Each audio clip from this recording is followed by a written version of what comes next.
Blog Talk Radio.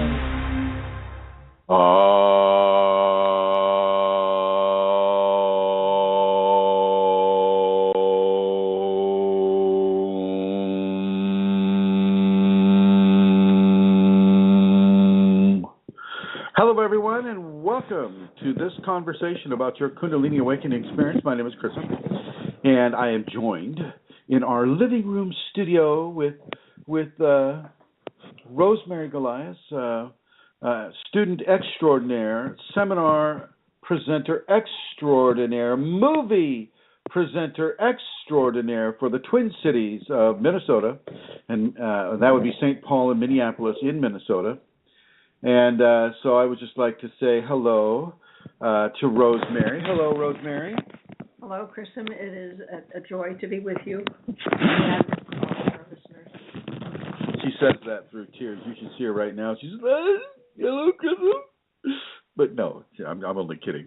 And I'd like to, before we get going too much further, I would like to welcome the Queen of questionable comforts, Her Holiness, Santara Kundalini. Oh my gosh, there she is. She's in the red. She's in the Shakti red. Hello, Santara. Hi, Chrism. Hi, Rosemary. Good to be here as usual. So I will begin as I always do, Chrism. I will give very quickly the address people can go to if they wish to make a donation to Kundalini Awakening System and support the work that is being done. You can go to www.ascension-kundalini.blogspot.com, and on the upper right-hand corner you will find the donate button, and it's very easy after that. As usual, you know by now there is no pressure on anybody to donate, but if you wish to do so, if you're in a position to do so, it is gratefully appreciated and received. So that's it, Chris. I'm looking forward to the show very much. Yes, I am too. And I just so everybody is warned, Blog Talk Radio has done some sort of an upgrade here, and we're waiting to see if this is an actual improvement or an impediment to our show. So if anybody in the chat room at the moment could give us a thumbs up or a happy face or some sort of an idea that the sound is coming in clearly and that we are actually speaking with an audience, that would be very, very much appreciated. Maybe Julia Julia. I mean, Julia and I are on a psychic wavelength. I tell you what, she is typing away. And Elizabeth says something. It looks like a one-toothed smile. So I think that would be an affirmative. Thank you, Elizabeth. Let's see. Julia says, the sound is great. Oh, my gosh, the sound is great. Great is the sound. Very good then. We will continue with this program, uninhibited. Let's see, just to cover up some of the basics, and I apologize, I'd like to welcome everybody who is listening. For those in the chat room, we have Julia, we have Elizabeth Dalton Gonzalez, we have Fashti Guest, 1859, MJ Henderson typing away as we speak, Manisha Filkrumba, and Lilith Leanings. Hello, everybody. Welcome to this program. We have Andrew Parmalee just signed in. Hello, Andrew. And welcome to everybody who's listening live on their computer or their smartphone or their stupid phone, or for those who are listening in the future on the archives. Hello, all of you future people. Welcome to this program. If you'd like to get more information about this level of Kundalini that's coming through this program, please feel free to go to the Facebook networks with Kundalini Awakening ! Kundalini Awakening Systems 2, Kundalini Awakening Systems 3, Kundalini Healing, and any of the other various groups that we have on the Facebook network. We also have them on the Yahoo network, Kundalini Awakening Systems1.com.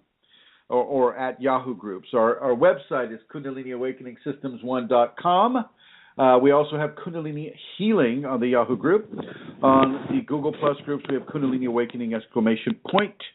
And even on, what is that one group, that network that gives you the job listings? What's that called? LinkedIn. We even have a group on LinkedIn, and it's Kundalini Awakening Systems One on the LinkedIn network.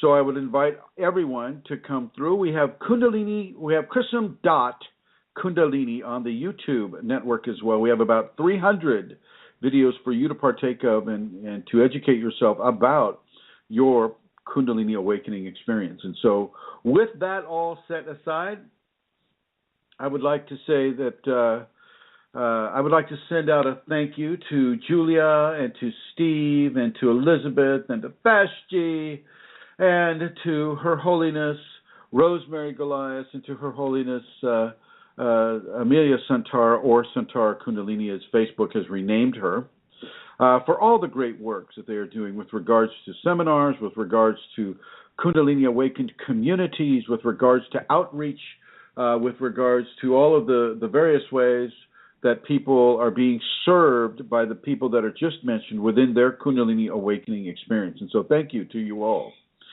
Today I would like to talk with you about testing.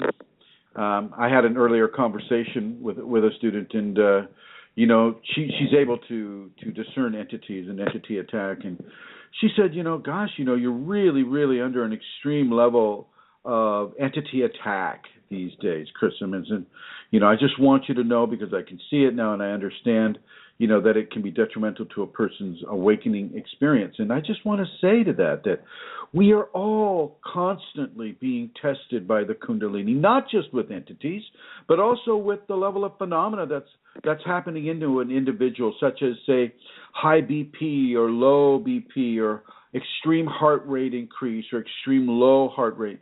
With the levels of some of the nightmares we may be having. I have one student right now that's being influenced by negative entities, and they're showing up in her dreams, and they're doing really lousy things to her in their dreams. And I just want you to recognize these things as constant levels of testing that a Kundalini person will undergo.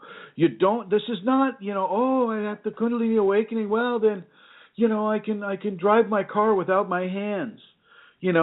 Sure, that may happen, but don't try it. Realize this as really a great level of testing for the ego. Remember what the ego holds as true to itself. It holds fear as true to itself. It's learned through however long that person has been alive that fear is something to be avoided, that fear brings on certain types of phenomena, shaking, extreme anxiety, high heart rate, high BP, fight or flee syndrome, the whole bit, and this brings it on. But the same thing is what the Kundalini does. The Kundalini can do the same thing, and so there can be a cross-interpretation of what is happening within the individual by the ego.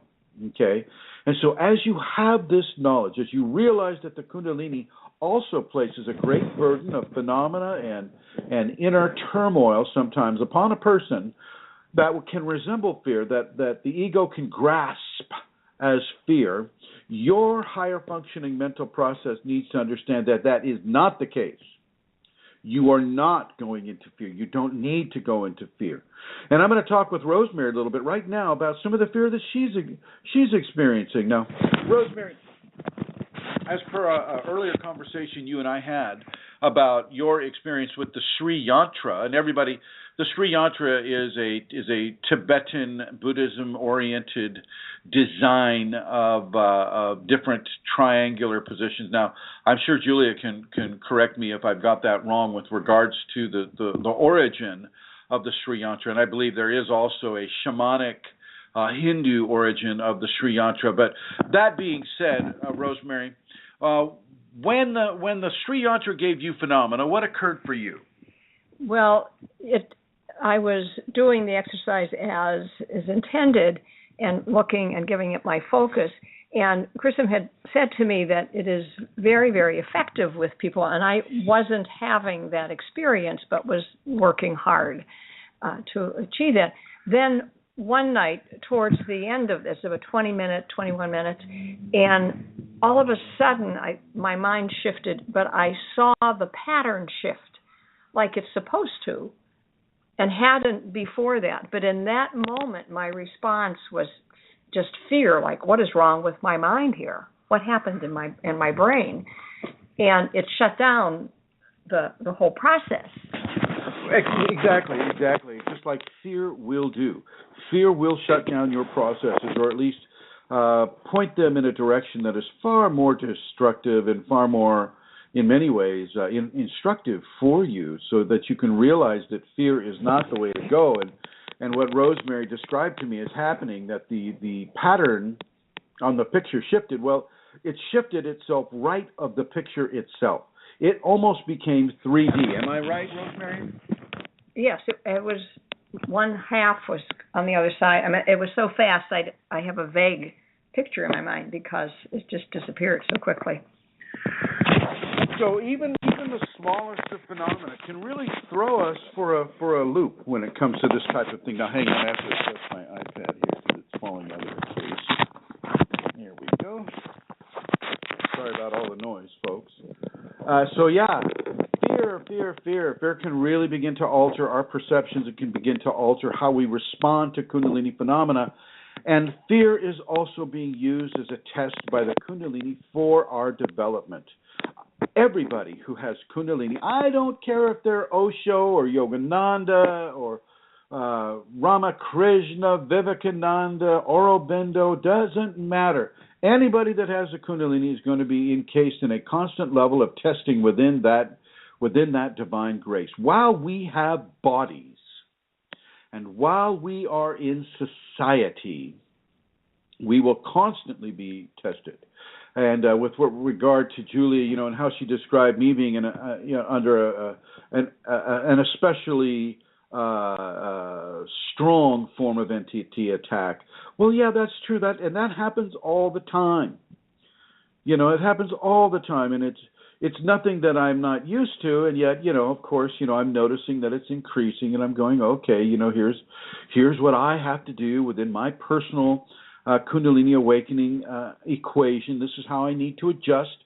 This is what I need to say. This is how I need to say it. This is what I need to feel, say, pray, know, and exhibit in my everyday living in order to counterbalance some of these attacks and to learn from these attacks. I have known since I started teaching a little over 10 years ago that I was going to be under attack for this. Shall we call them, in the Star Wars vernacular, the forces of darkness. They don't want a lot of light coming into this world. They do not want Kundalini people to be enlightened. They do not like the whole idea of enlightenment. One student is, being tempted with enlightenment by having, being told by an entity in her dream state that here, this big old needle here, and, she's being shown this giant needle with this giant, with this fluid in it, and you just got to stick this in your neck, and I'll go ahead and push it on down, and you'll be enlightened. Or, they'll be offered a pill. Here, my little child, if you just take this pill, well, then you will be enlightened. It kind of reminds me of the Matrix. You take the blue pill or the red pill. So you don't want to let that confuse you. You don't want to let that drive you to making decisions that are not based in looking at the Kundalini within as the ultimate source of information. The Kundalini will allow you to be tested by entities. The Kundalini will allow you to be tested by your own fear, of the many different and unusual symptoms that will come. The Kundalini will allow you to be tested by having a Kundalini fragmentation of your life, where nothing works. No job, no income, even the car won't work. Okay? You won't be able to do anything the way you used to do it until you're able to recognize what is happening to you and change the vector of your response to the Kundalini within you. This is a very real deal, folks. I'm not making any of this up. None of this. This has all happened to me. I can come to you from authentic experience about everything I talk about in these programs. That's why we're doing these programs, to help people just like you going through a Kundalini awakening experience. And a lot more people are having that happen these days. With that in mind, I think a point of gratitude should be offered to John and Amelia O'Connor for allowing this program to go forward. And so I would like Centaur to come back into the Shakti red, if you would please. Yep, I know, you're sitting on that. I'm here. Amelia, and husband John, yes, and family of the O'Connors in the Emerald Isle of Ireland. I would like to say a personal thank you, on behalf of all the people that are listening, on behalf to all the people that are being helped by this program. I would like to say thank you to the both of you for providing the means and the ability for people to have this information in a broad context format. Thank you.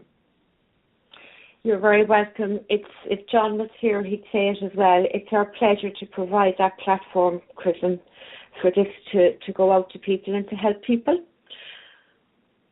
So that thank you, and you're welcome. That you just gave.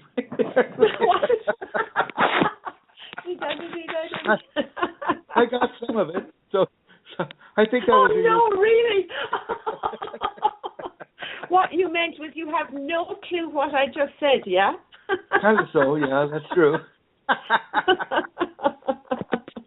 But I do want to say thank you. I want to say thank you on the behalf of many, many people that your grace has assisted into to not committing suicide, into not going to the psych ward, into not having their life totally disrupted and ruined because of a lack of information about the Kundalini awakening phenomena. So thank you very much, Centaur and John and the whole O'Connor clan.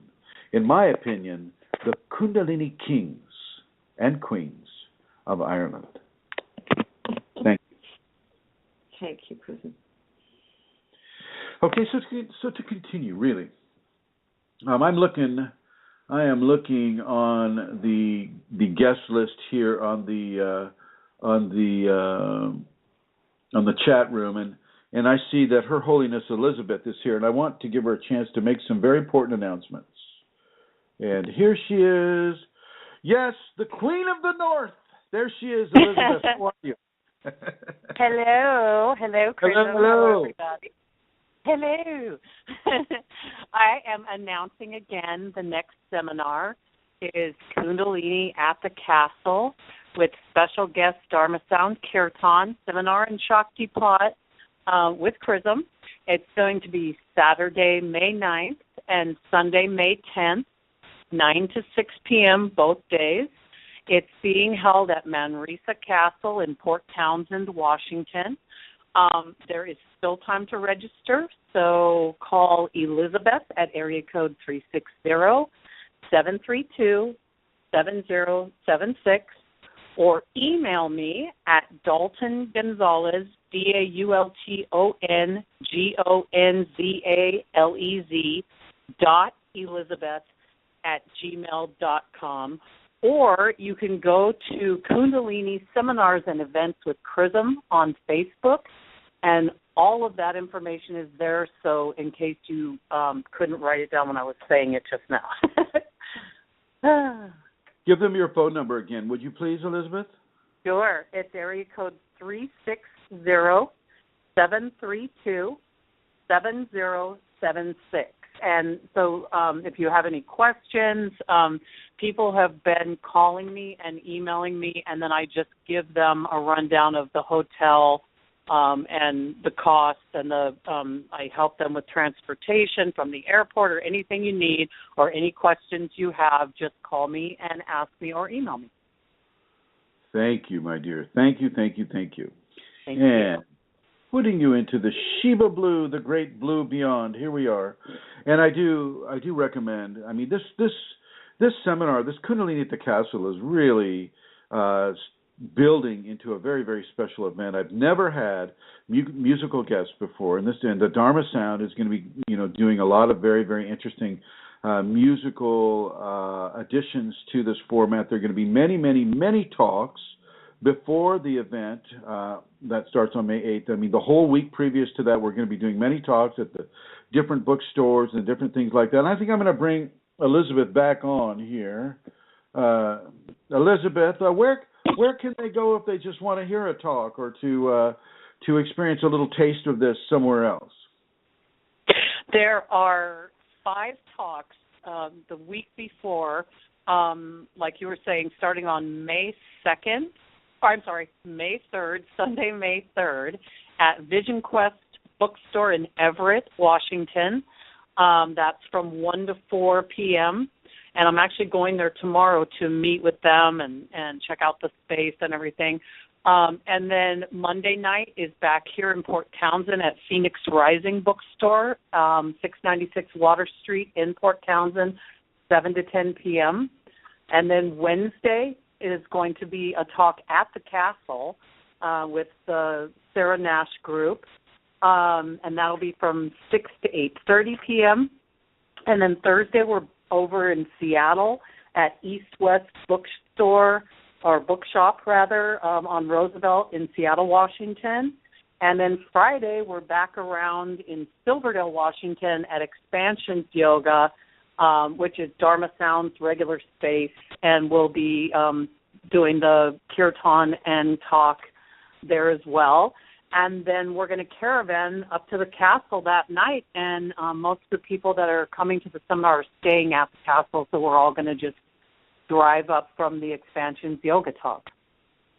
Wonderful, wonderful, wonderful, wonderful. And every time I hear you say the word Seattle, I keep being reminded of that song, In Seattle.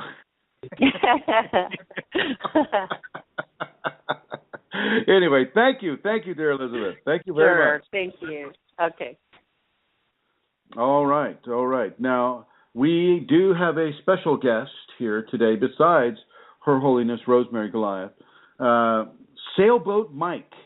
If Sailboat Mike is in the chat room column, or Centaur, if Sailboat Mike comes on, he'll have probably a 239 area code similar to Eileen's. If he comes on, I've asked him to come on because there's a very, very good and solid level of teaching that he has to offer those of us that are going through a Kundalini awakening experience. But in the meantime, I want to go back into these tests. You will be tested every way that you can imagine, and many ways that you cannot even imagine. One point during my early activation, I was drawn to come outside, and I lived out in the country in a place called the Valley of the Moon, and I was living in the Valley of the Moon in an RV, and basically somewhat homeless. Could you go and check out that caller, Santara, please? And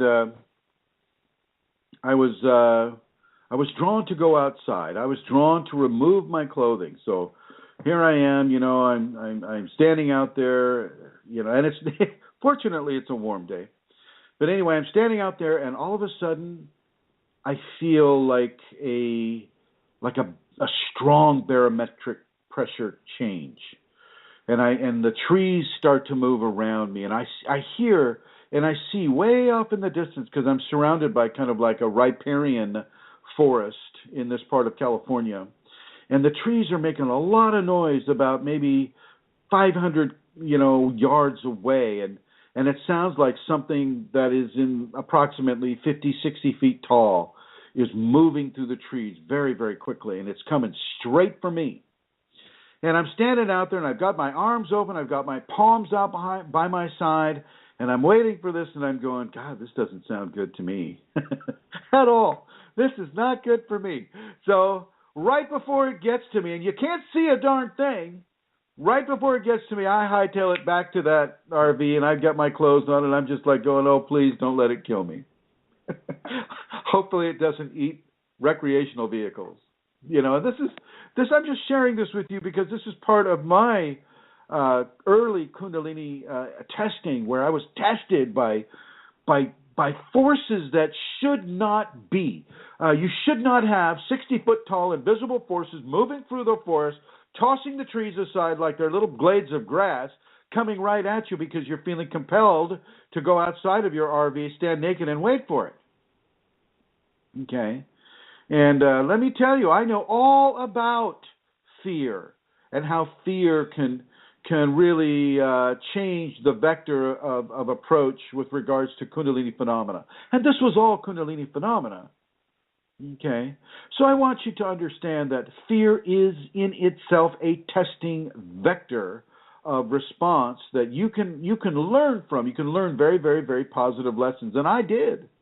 Out there in that Valley of the Moon, I learned very, very, very positive Kundalini lessons about fear, about being in a natural environment, about being natural in a natural environment, and how that plays when you don't have the clothes on. Well, you don't have the connection to your society. You don't, because I don't wear jewelry. The only thing that would connect me to my society would be my dental work. Okay?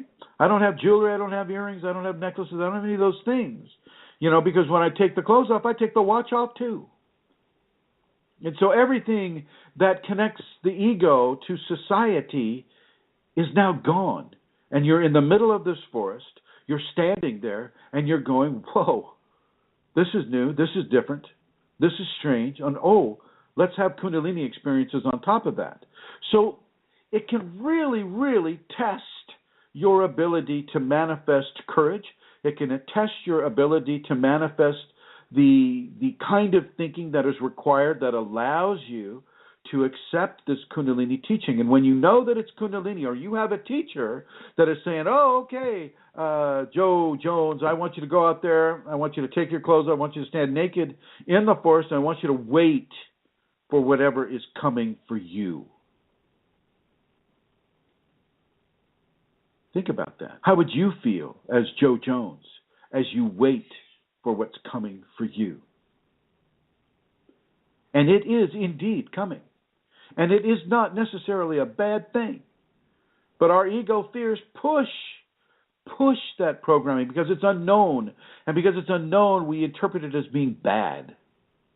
And it does not have to be. The one thing you need to do is place your trust in your Kundalini. And if the Kundalini has assigned you a flesh teacher, you place your trust in that flesh teacher and the Kundalini that assigned him or her to you. That is what you do. And when you do that, to a great degree, the fear just dissolves. There is no fear because you have total trust in the forces that have placed you where you are having that phenomenon. And the entities can attack, and they can attack, and they can attack, and they come to you in your dreams and offer you pills, offer you, giant needles.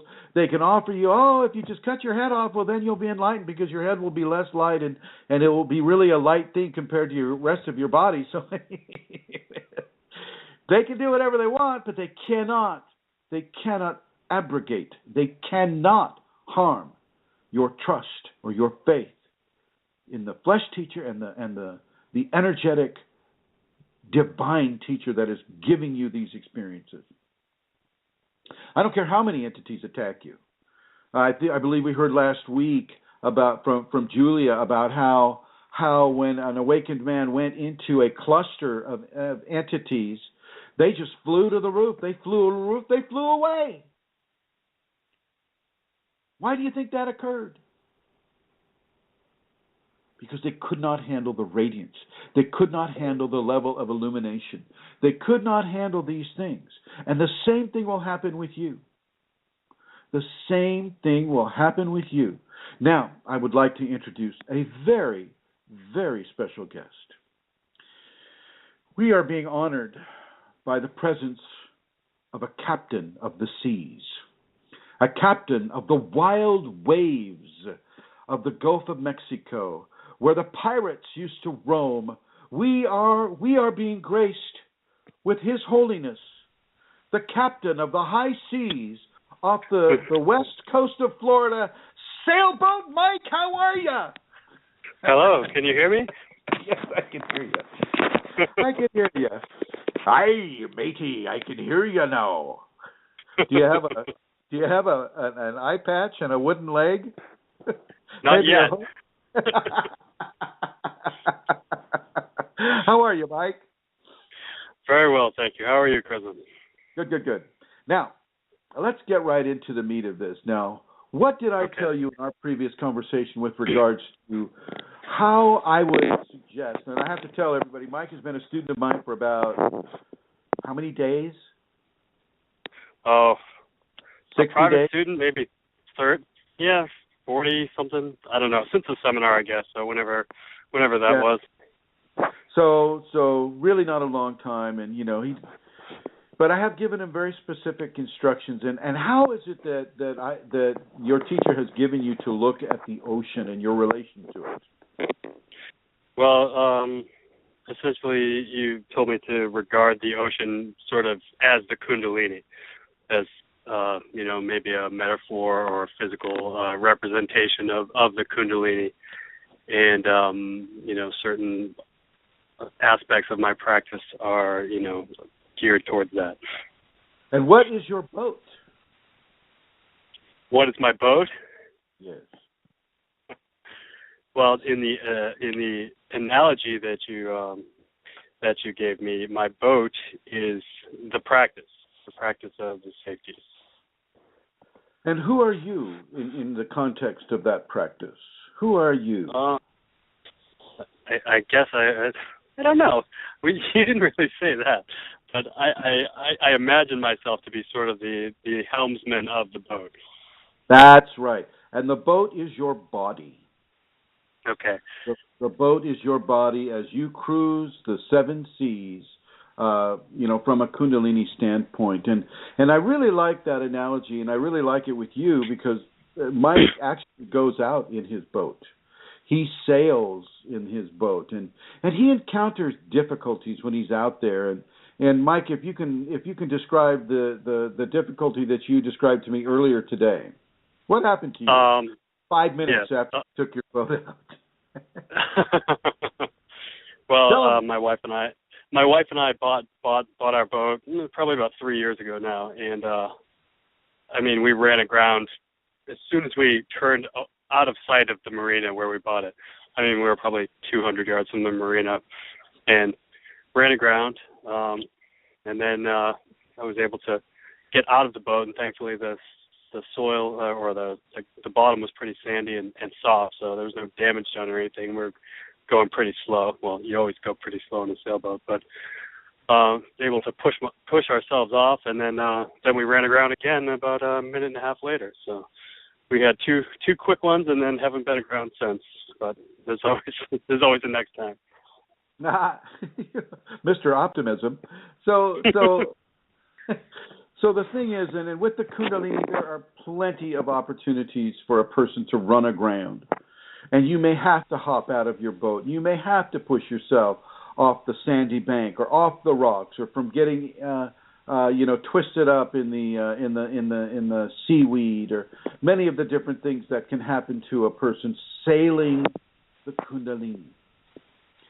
Sailing the Kundalini and sailing the Kundalini with the wind, and the wind is the speed of your practice. It is the breath of God blowing you across itself, blowing you across the ocean into possible problems. Am I right, Mike?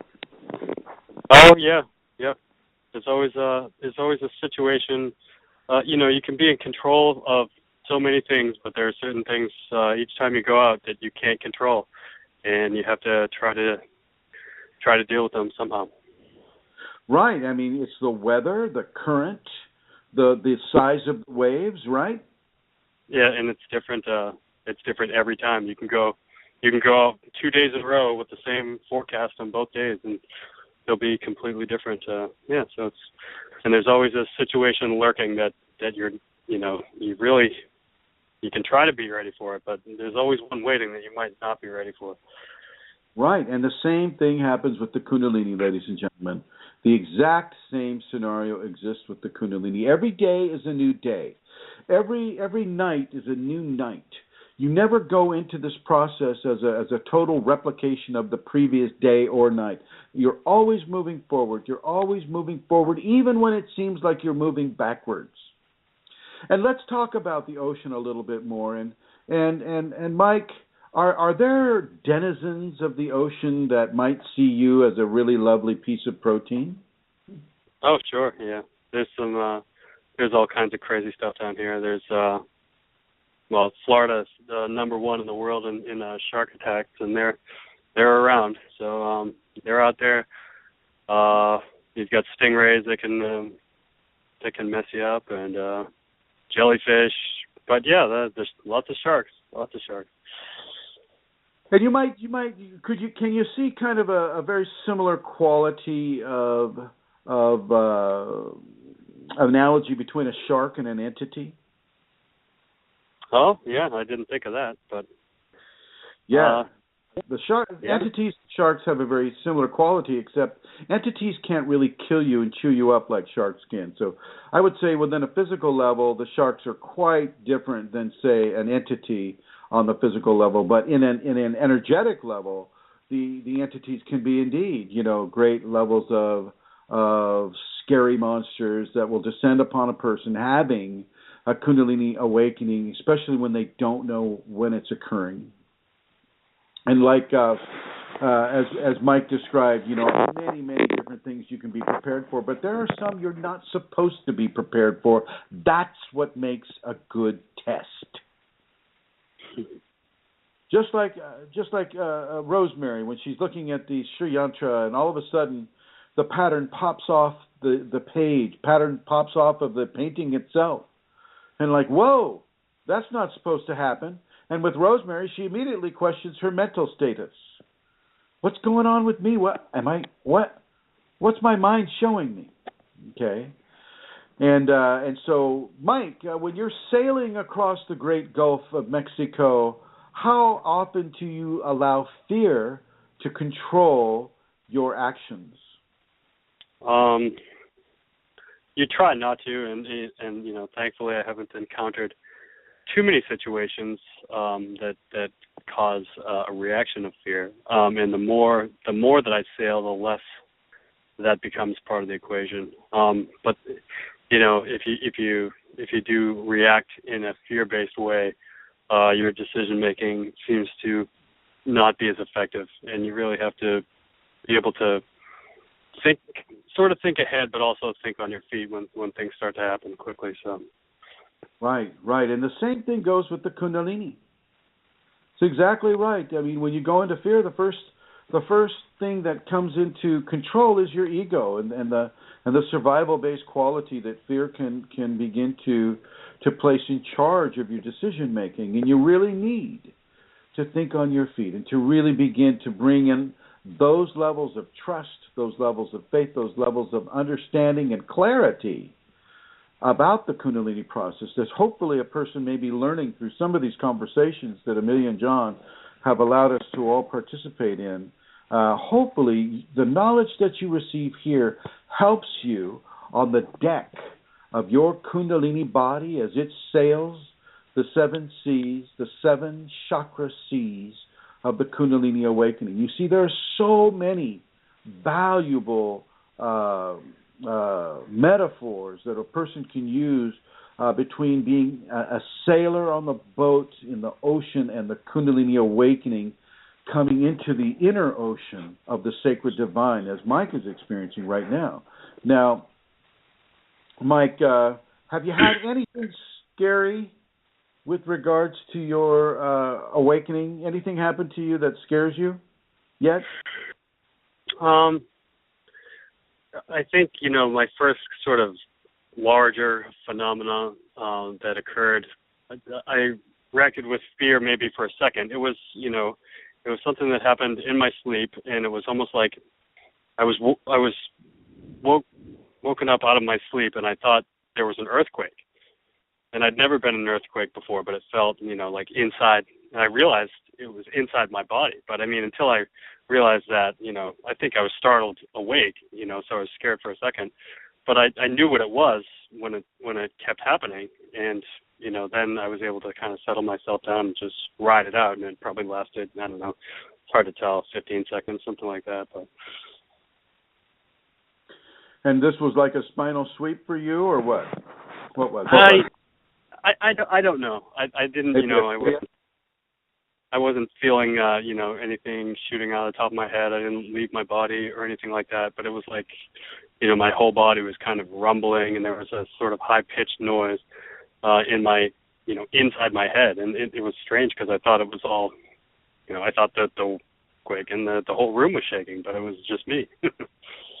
Yeah, that sounds like a very good, strong Kriya for you. Something to wake you up. Something to wake you up.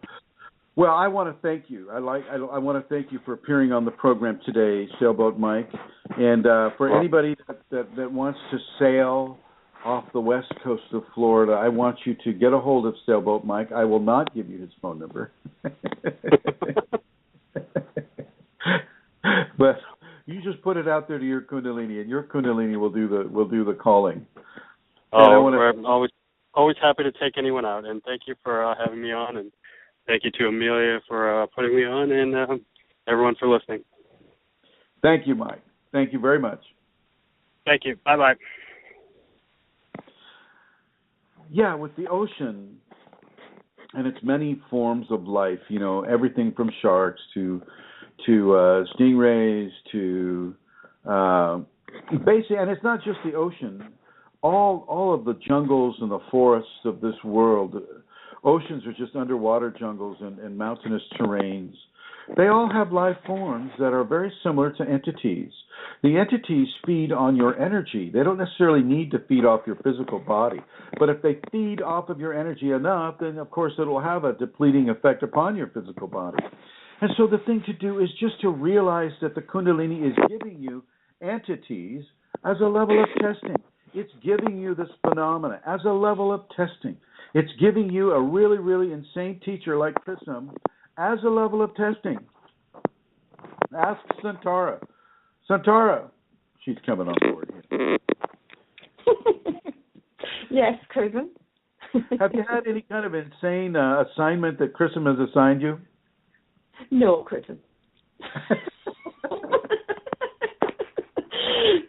I do want to say though that I loved that talk with Sailboat Mike, because the ocean has always been a metaphor for me. I mean, the Kundalini ocean with the waves and the storms and the whirlpools and the doldrums and the creatures that live in it and being smashed up onto the shore and pulled back out again has always been a part of how I have described my own Kundalini process.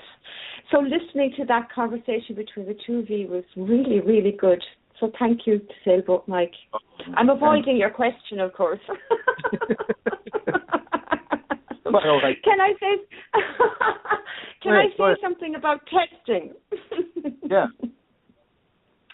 Yeah, because testing, I mean, it seems in my own experience that this comes in cycles. You know that about 2 weeks ago I began a sort of a cycle of opposites happening to me in quick rotations, and these were real tests for me. Like, it started off with being brought to my knees in bliss, overcome with love and devotion. And then a very short time later, in the same day, which this was the first time this had happened to me, I was plummeted into darkness for no reason, depression, feeling so low. And it was an awful shock. And because I know about testing through your teaching and through having, different experiences of it before, when something unusual like that happens to me, when I become shocked or fearful, I will immediately now say my mantra that connects me to my Kundalini. And I'm saying it and I'm not feeling it, but I keep saying it because through the teachings you've given me and through the experience, it keeps me, I suppose, from allowing my ego to take over and control responses of fear or control those responses to the depression that I was, that was just overwhelming.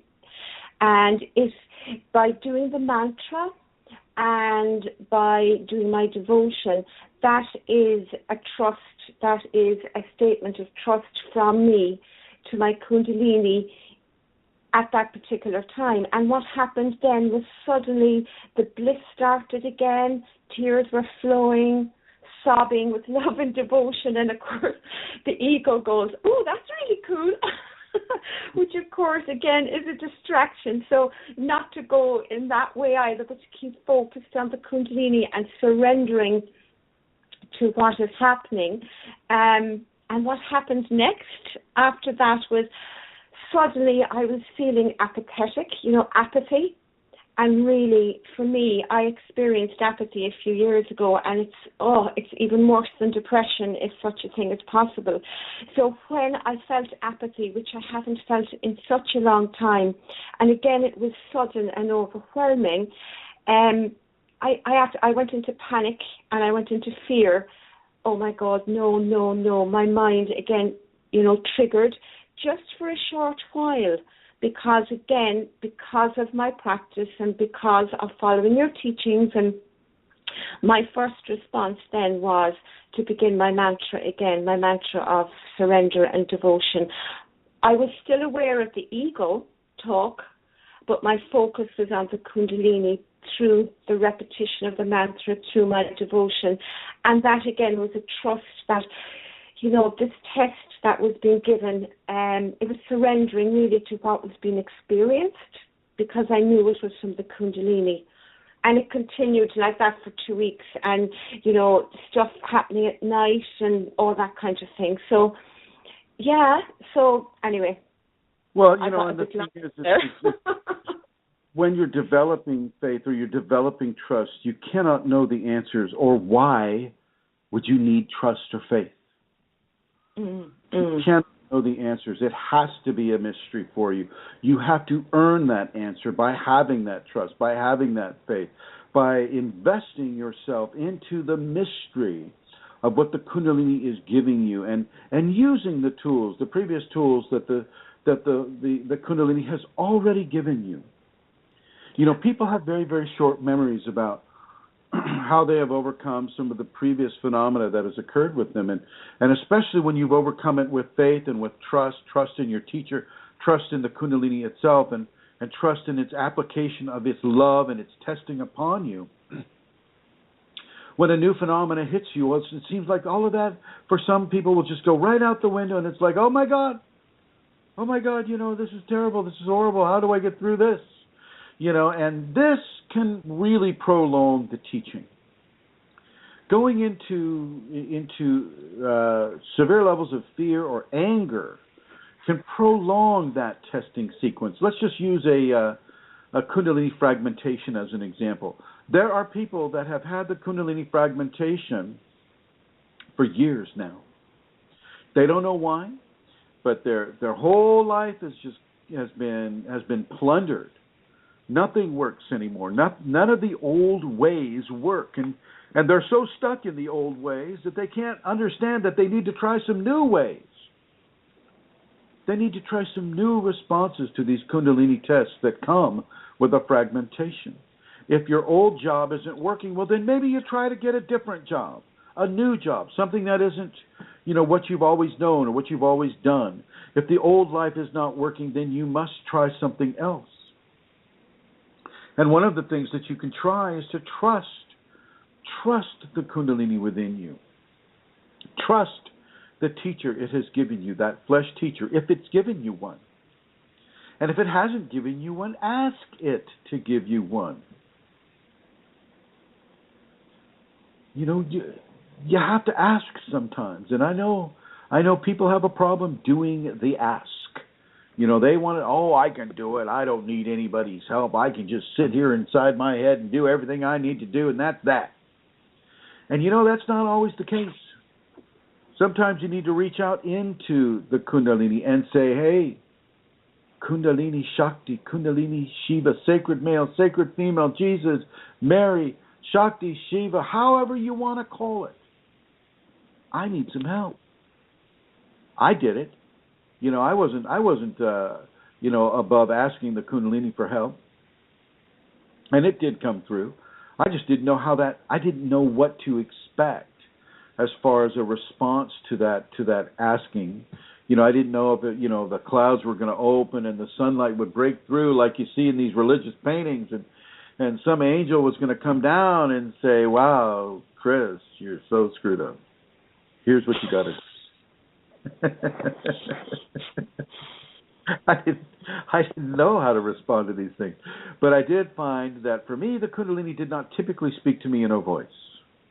I didn't typically get words. I got telepathic images. I got telepathic communications without words, non-verbal communication, or as we like to form an acronym, it would be NVC, non-vocal communications. You'll hear a beep every now and again because I have my laptop on and it's conditioned to beep every time I get an email. So my apologies for that interruption.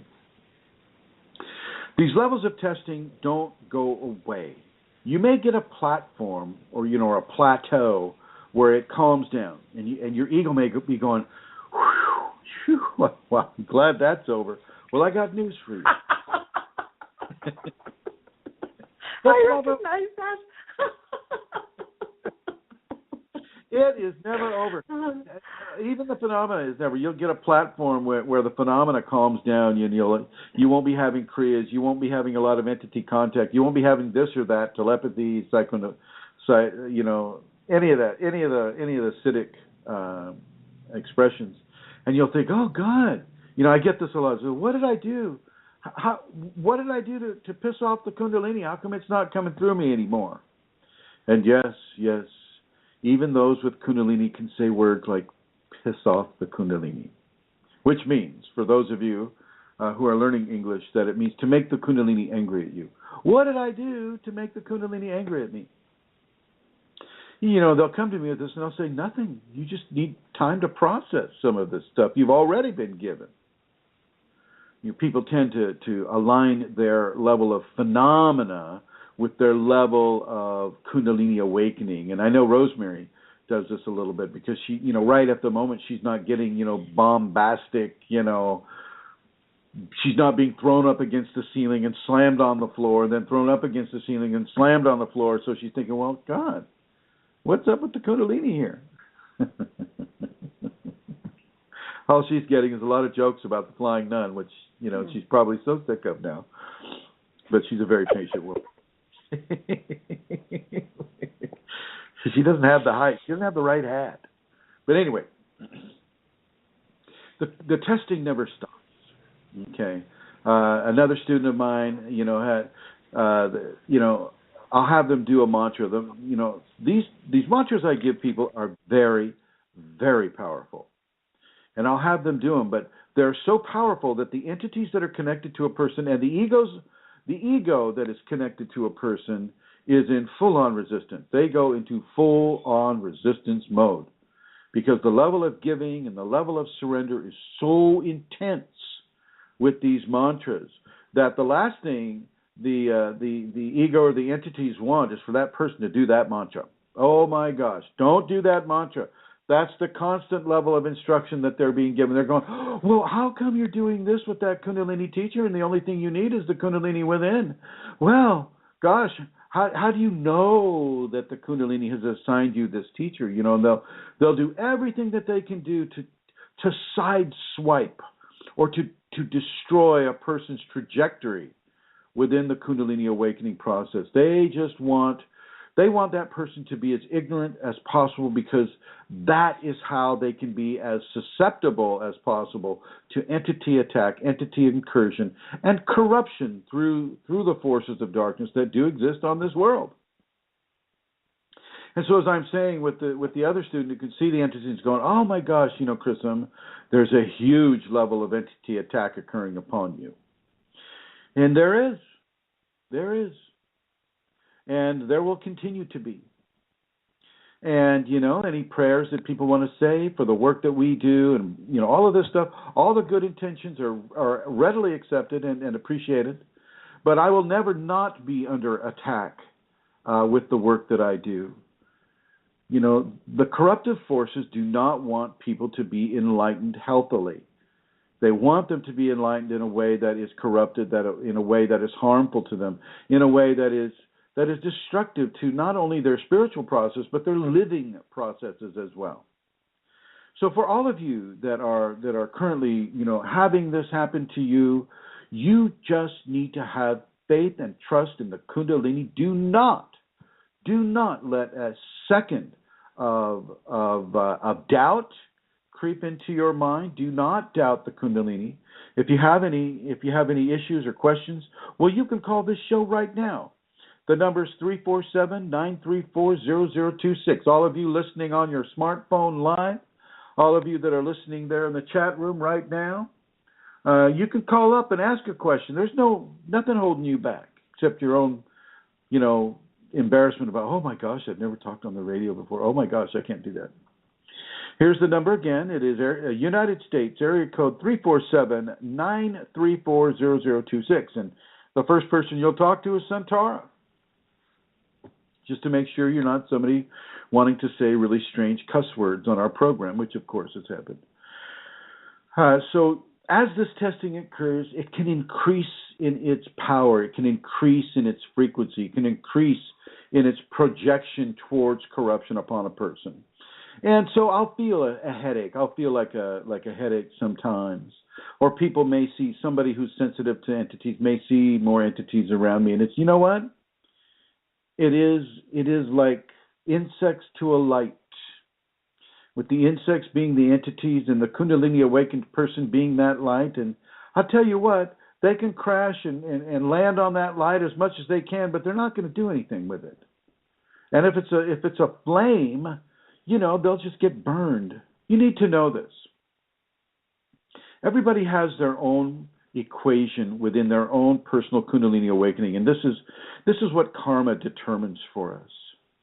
My equation is that I'm doing this work, and so I am set up in very special ways to be able to do this work, even though I would be under entity attack.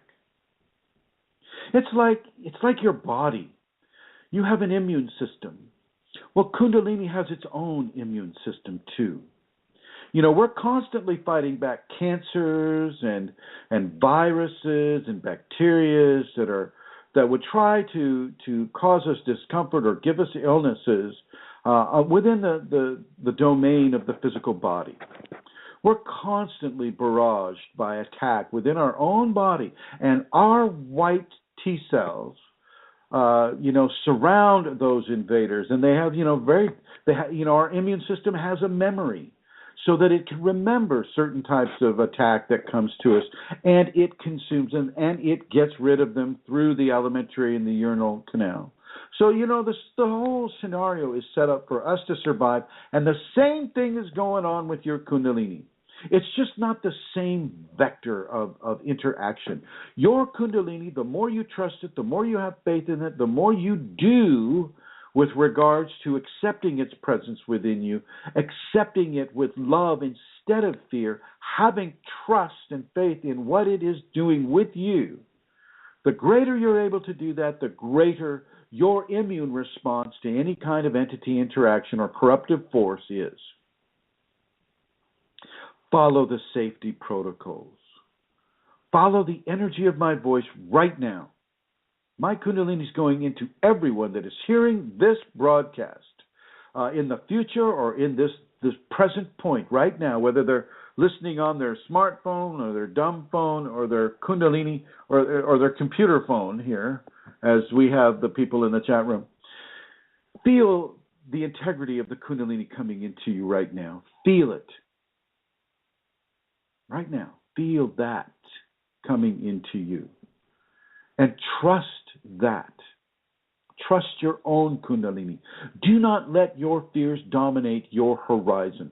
Do not let any kind of fear dominate how you accept and trust your Kundalini. I don't care how many entities are attacking a person. We are not doing this work by accident. We are not having the Kundalini by accident. It is known that we will be expanding and that we will be experiencing and that we will be teaching and that we will be activating and awakening people. Right now, I'm in the middle of a Shaktipat. And the question arises for folks, well, oh my God, Chrism, since you're under a constant attack of entities, does that transmit through the Shaktipat? Well, of course it doesn't. You have to remember people's karma. You have to remember people's individual Kundalini awakening equation. You have to remember the scatter field. You have to remember the safeties. You have to remember that any of the Shaktipats I give are based upon a person's performance and practice of the safety protocols, which include love and tolerance and forgiveness and trust and faith and happiness and inner joy. All the qualities that entities don't like.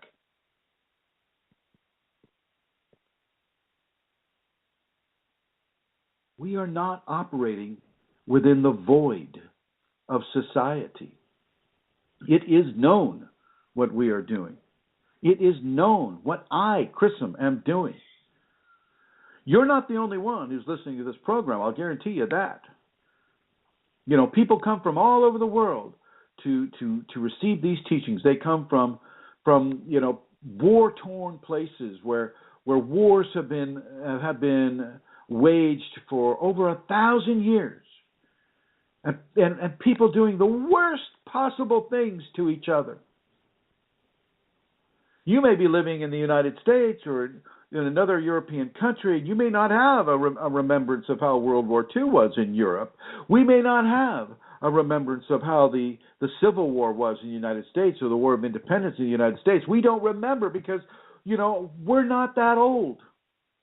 We can read it in a history book. We can see it on TV, but it's not the same as experiencing it yourself. Wars can be very, very, very harsh things. I mean, the recent war in the Balkan Peninsula, the war with the Serbs and the Croatian people and the Albanian people and the Montenegrin people and the Kosovans people, Kosovars and all of this stuff, as I have mentioned before, was a terrible war. And people will come into the Kundalini because of these wars, and they will have those entities that are attached to them that are from that war and previous wars. Some of the entities are of a karmic nature, i.e., there's a karmic debt that has to be paid, and that entity will stay until that karmic debt is paid. It doesn't mean that it has to have power over you. It just means that there's a karmic alignment or a balancing that is being made available to you by your Kundalini so that you can have a greater flow of grace going through you. Entities are not this terrible, terrible force of debilitating corruption. They don't have as much power over you as you might want to think, as your fear levels might want to think. It's just a level of testing. And every time you pass your test, you move another rung up the ladder. You move into another classroom. You move into a greater understanding and appreciation of the process that's moving through you. Do not be afraid of these entity tests. Do not be afraid of any of the tests, any of the phenomena-based tests that the Kundalini will bring to you. Don't be afraid of the Kriyas.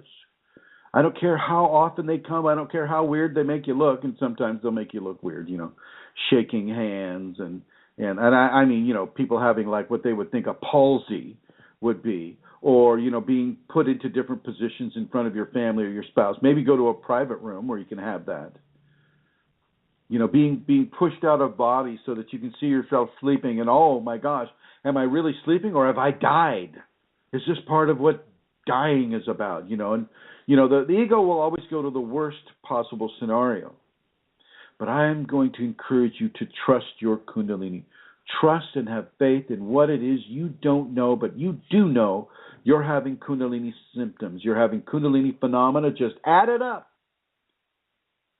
Go online and look at what a Kundalini awakening symptom chart might be. Having the Kriyas, seeing entities, hearing voices, seeing faces around you, seeing spots of light moving all over you, having intuition. Being guided to a certain teacher is also a phenomena of the Kundalini. Being guided against all odds to come in contact with a Kundalini teacher that is not well known, such as me. Nobody knows who I am. That may be changing in the distant future, but right now, I'm as well known as an ant in a cornfield.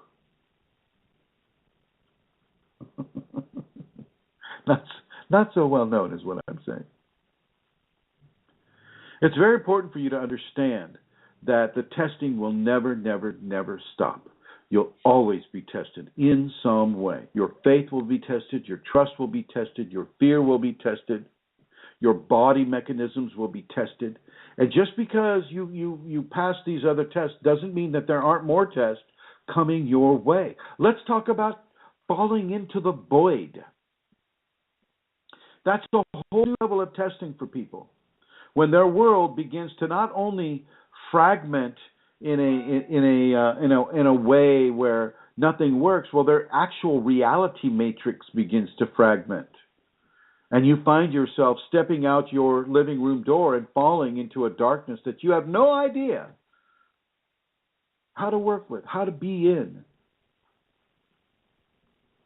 This also happens. It's also good to have a teacher that has been there and done that. You need to really begin to trust the Kundalini within you, no matter what occurs. Trust its choice of teachers for you. Trust its choice of testing for you. Afraid. Be happy and joyful that you're being given these opportunities to begin to learn how to discern within the Kundalini awakening equation. Learn to discern. And if you have any questions about this, or any other aspect of your Kundalini awakening experience, please call this number if you want to call in live. United States area code 347-934-0026. 347-934-0026. I'd like to bring Elizabeth back on. Hello, Elizabeth, my dear. Hi. I would like, did we get a chance to discuss with you your last very interesting Kundalini test? Yes. Not on here, but, I discussed it with you. Do you feel comfortable to bring it up for our lovely audience? Sure. Tell them what happened. Are we talking about the recent sleep furry spider incident? Yes. Okay. Yes. Okay. Well, it started off, I just couldn't sleep, went on for, 5 or 6 days, just, laying there at night, having visions, not really sleeping, interesting things, but nothing really. What visions were you having? What visions were you having?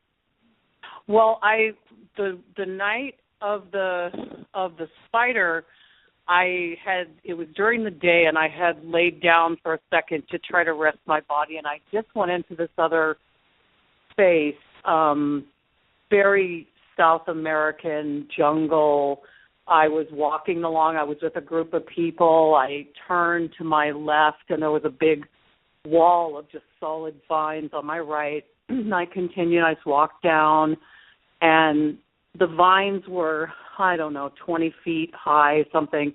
And all of a sudden, about 10 feet away from me, a big, dark, furry thing just jumped at me and grabbed me by the hand on the back of my hand and attached itself to me. And I looked down at it, and it was looking back up at me with 4 big round eyes, and and just really scary. My immediate reaction was fear. I tried to shake it off. I didn't have in the vision any reality or consciousness of where I was or who I was, or it just was went instantly to just my basic fear. And if there had been a table there or something, I would have whacked it on a table. I just instantly was so afraid. But I didn't. And then I looked down also, and she had fangs. And she looked up at me and then just sunk them into my right index finger. And I just remember also feeling like it was important that it was my index finger. I don't know. And then I instantly, as soon as she bit, I came out of the vision and was just back in my room, and then I knew who I was, and I went, oh, was that a dream? No, that wasn't a dream. I'm awake, and trying to figure out, what, and then just started going over what had happened. Well, this is excellent. This is an excellent example of a test. Not only was it a fear test, but it was a discernment test. You knew when you came out of the vision, you knew what had occurred. Am I right? Right, exactly. And I love that you call it the night of the spider. Yes. I like it. It's very Hollywood. Very Hollywood. And it was night in the vision, even though it was day here. It was nighttime there because it was dark. So that kind of hit all my fear points, like fear of the dark, fear of the unknown, fear of large, hairy spiders with 4 eyes, and fangs. Yeah. No, I hear you. That's very, very good. And thank you for relating that story. I'm going to put you in the blue here. Okay. Thank you. So there you go, ladies and gentlemen. This is a great example of a person being tested by the Kundalini. And I don't know if I mentioned it last time, and I'll just go ahead and repeat it here. For those of you that have the sleep deprivation, where the Kundalini is not allowing you to go into sleep, it's not allowing you to sleep at all. And I think Elizabeth went a full 7 days without sleep. She was completely sleep deprived, for 7 days before she had that vision. And that is very, very, very much on purpose. That is not an accident. It's not because you're not having enough caffeine. It's not because of anything that's occurring. It's because the Kundalini is having it occur upon you.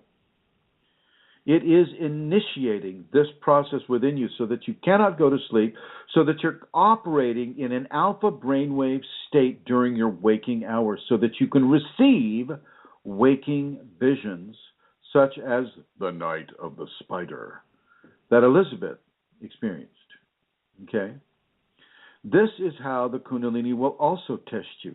This is how you will also have to come to terms with the level of interaction that the Kundalini can bring. I'm being shown myself standing naked in the forest and watching this giant invisibility tossing the trees aside, coming right at me, full of malevolence, by the way. There was a very malevolent feeling associated with this. And you will not always succeed. I certainly didn't succeed. I turned tail and ran as quick as I could. Not that the little eggshell of an RV that I was staying in would have been able to withstand a 60-foot being, but at least I had the illusion of safety that I clung to desperately at the time. And you will not always win either. The student that had the entity come to her with the big syringe and the big needle connected to that syringe, saying to her, well, if you want enlightenment, you just got to let me push this into your neck. And she bared her neck, and it just pushed that right into her neck, and she felt a rush of energy, and then that was it. Nothing else really happened. And so that is the level of lying that the entities will often push into a person. They never tell the truth.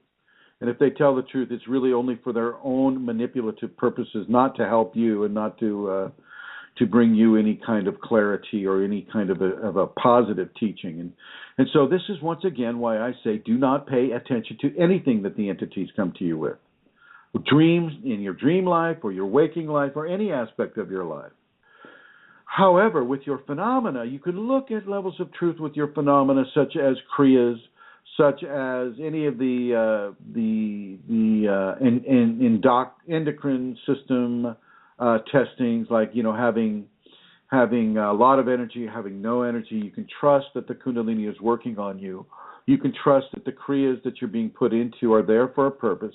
You don't have to question those types of things. It's just when another form of conscious creation is involved that you begin to look just to the Kundalini or just to your flesh teacher, just so that you do not enter into a corruptive sequence within your Kundalini awakening.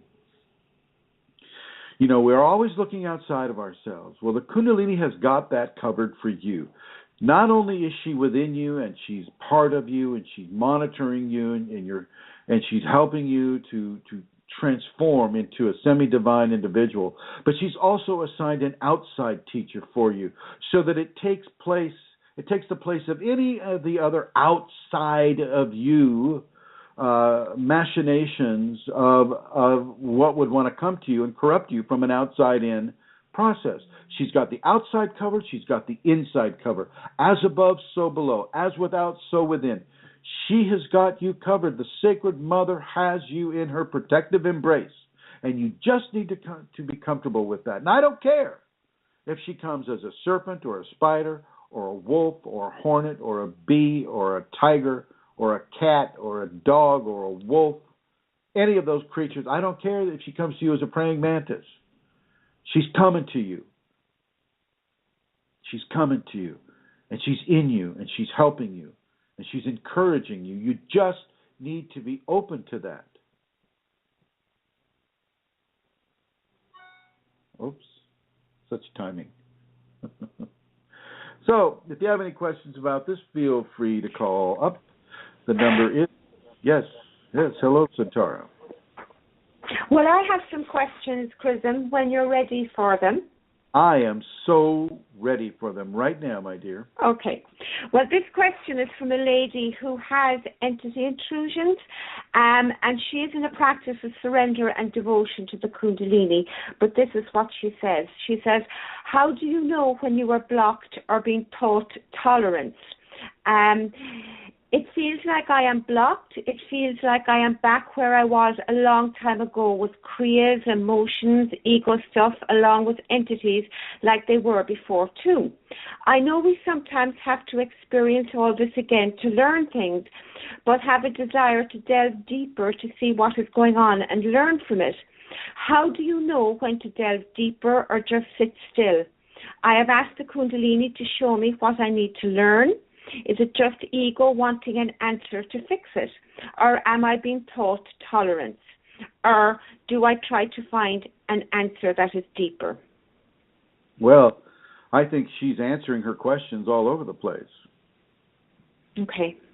She's answering her own questions, of course. You need to look deeper, and of course you're being taught tolerance, and of course if you're asking for a greater level of instruction being given to you, and the Kundalini takes you back to your kriyas, back to your entities. I mean, sometimes we got to go back in order to go forward. We have to learn what we maybe didn't learn at first in order to relearn that, in order to go forward with that. We always have to delve deeper, and we always have to be still and know. But even more important, we have to be still and trust.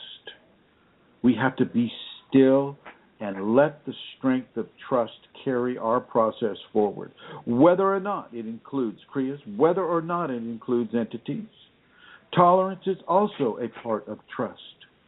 Trust is a many, many faceted gem. Rosemary, if you're tired, you can stand up and walk around if you like. I know you're sitting in that couch, so please, feel free, okay? Poor Rosemary, she's suffering here. It's like I had to give her a brand new mattress last night, to sleep on, and it still didn't work. And oh my gosh, there's tolerance. She's developing tolerance right now. But yeah, you must be still and know, and you must be still and trust. You don't get to have it handed to you on a silver platter all the time. Not that this woman is expecting that, but a lot of us will expect, well, okay, asking ye shall receive, therefore I'm asking, and how come I'm not receiving? Sometimes you don't get to receive. Sometimes you have to trust the process away from your ego expectations. Next question, my dear. Thank you, Chrism. It seems like the Kundalini is equally teaching me in the smooth moments and the rough moments of the flow. I'm learning to cherish both. But will there be a time when I don't even distinguish rough or smooth? Well, yeah. I mean, once you learn specific the lessons of the specific phenomena that you're being given through your Kundalini, once you learn them actually, the same quality or characteristics that come with new phenomena won't really resonate with you so much because you've moved beyond that. So you won't necessarily have to repeat the learning. Sometimes you do. Like with the last questioner. But with this current questioner, it is not a rule that you must go back in order to go forward. Okay? As you manifest the understandings and the trust and the faith within the Kundalini cycle that you're in, you don't have to necessarily repeat that cycle. And if you're not repeating that cycle, you don't really recognize it as something that is constantly happening to you, even though it is. So, for instance, when I use myself, for example, plenty of entities are attacking me. Even right now as I do this show, I'm being attacked. Right now, I'm being attacked. Just as all of us who are listening to this program right now are having certain aspects of their body attacked and their immune system is responding, well, so is the Kundalini immune system responding. What? Are you scratching yourself? Who's scratching themselves? Is that you, Santara? Oh, my God. We totally heard you scratching yourself. Oh, don't lie. I was doing something else. Don't tell us. But yes. Oh, I should say no more. G-rated program. Gosh. None of you listened to that. That was wrong. Just wrong. Anyway. So you don't necessarily notice some of the things that are currently ongoing because you've already passed that teaching. You've already accomplished that understanding. And therefore, it doesn't really need to be on the horizon of your current consciousness as you move into other levels. Now, you can think back to the lessons that you've learned, and as you think back to those lessons, you can revisit those lessons. And as you revisit those lessons, because you're in a Kundalini continuum, within the Kundalini continuum, you can once again re-experience some of the goings on that are happening with your body or with your energetic equation. Okay? Okay, thank you. Next question is there a specific vitamin for general health, like multivitamin one can take? I get most of my food from my food just as a healthy natural. Anyway, so that's the question. Okay, so this is what I would recommend for people to take. I would expect you to take a good, balanced multi-mineral. Now products, NOW products, has a good multi-mineral that they put out there, and I'll suggest that you get that. I'll suggest a good B100 complex, B1, 2, 3, 12, 6, B6, niacin, the whole thing with the B12, lecithin, choline, all of the different aspects of a B vitamin, a B100, especially for those that are in the extreme active state right now. They're going through kriyas, they're going through internal transformations, they're seeing a lot of entities, or they're having a lot of entity contact. Good B100 stress tab, I think some of them call it. Now also puts out a good product. These are some of the products that I use. Rosemary, could you go into the kitchen and grab me a couple of those jars so I can read off of them? Thank you, my dear. As Rosemary goes into the kitchen, I can tell you that I would also suggest that people take the vitamin E, natural D as in dog, tocopherol. 800 IUs, individual units is what IU stands for. I would suggest that a person begin to really look into large, not large amounts. I mean, I don't mean a gallon or anything, but having 8 ounces of fresh pressed carrot juice, organic carrot juice every day in the morning, or sometime during the day, having about 8 ounces of fresh pressed carrot juice for the combination of minerals and vitamins that are in the carrot juice. Rosemary, are you having trouble finding that? No. Can you bring them on in, please? Oh my gosh, you got a whole plate full. Well then. Okay. Can you just? Yeah. Thank you. So she handed me Omega Force Whole Foods. Omega Force. This is the Whole Foods brand. 369 complex. This is it has the fish oil, EPA, DHA, omega 3, omega 6, and omega 9 fatty acid, and it has borage oil. It has flaxseed oil, and they're all 369s. And you know how I feel about the Kundalini 369. So go ahead and hand me the next one, my dear. Not that one. And okay. Next one. And zinc and selenium. I will suggest that outside of the normal mineral mix, that a person take at least 50 milligrams of zinc, and at 200 mcgs, that's micrograms, so mcgs of selenium or less, as you see fit, every 2 or 3 days. Take them together. With regards to vitamin C complexes, and I will always recommend the complexes, I'll suggest that you have with food in the morning vitamin C at 1,000 milligrams, bioflavonoid concentrate within that vitamin C at 500 milligrams, hesperidin, that's hesperidin, concentrate at least 100 milligrams, rose hips at least 100 milligrams, and a rutin, rutin, concentrate at least 100 milligrams. And one is made by KAL, and another one is made by Solar Ray, and they're both basically the same thing. Okay, some have citrus pectin in it, and that is also good. I will suggest a good CoQ10 or coenzyme Q10 at 300 milligrams per tablet or less, to be taken with food once again. And this is just a rundown. Now I have a thank you very much, Rosemary. I have a battery, not a battery, but a vitamin package that I take that is basically for weightlifters. And I can't read you the ingredients right now, but if you're interested in that, contact me at KFire for all. That's KFIREFORALL at yahoo.com.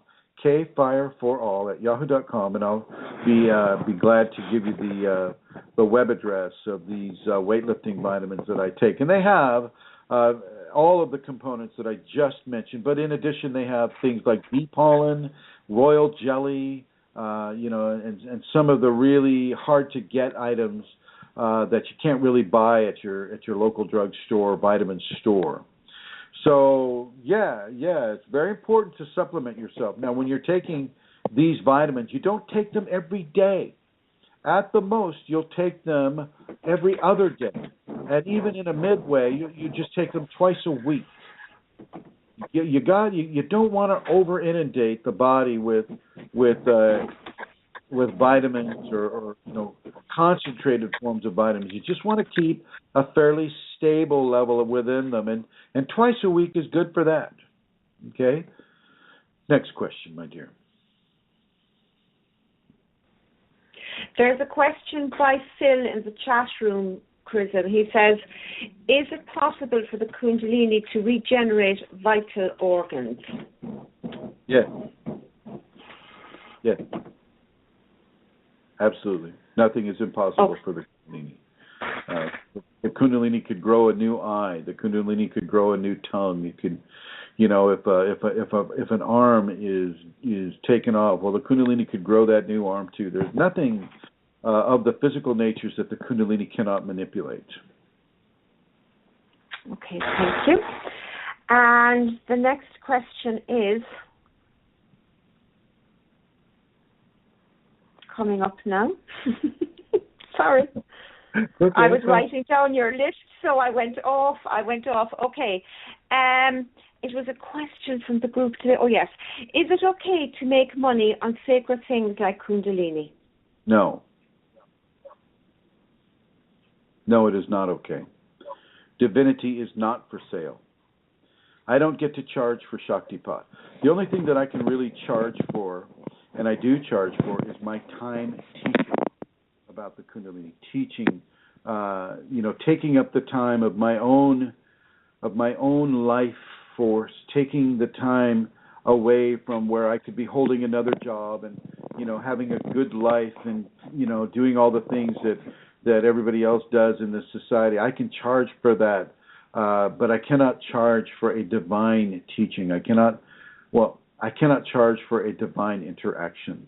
I cannot charge for those types of things. And typically I don't even charge for the divine teachings, as you'll as people know, for the with the level of information I'm giving on my free to the public webpage, my free to the public many groups. One has 7,000 people, the other has almost 2,000 people, and the others are various numbers underneath those. I give this stuff away all the time because I know how important it is.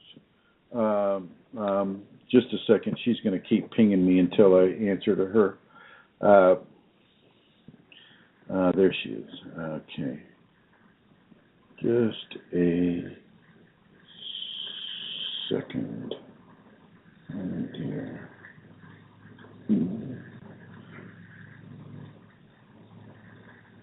Okay. Okay. All right, there we go.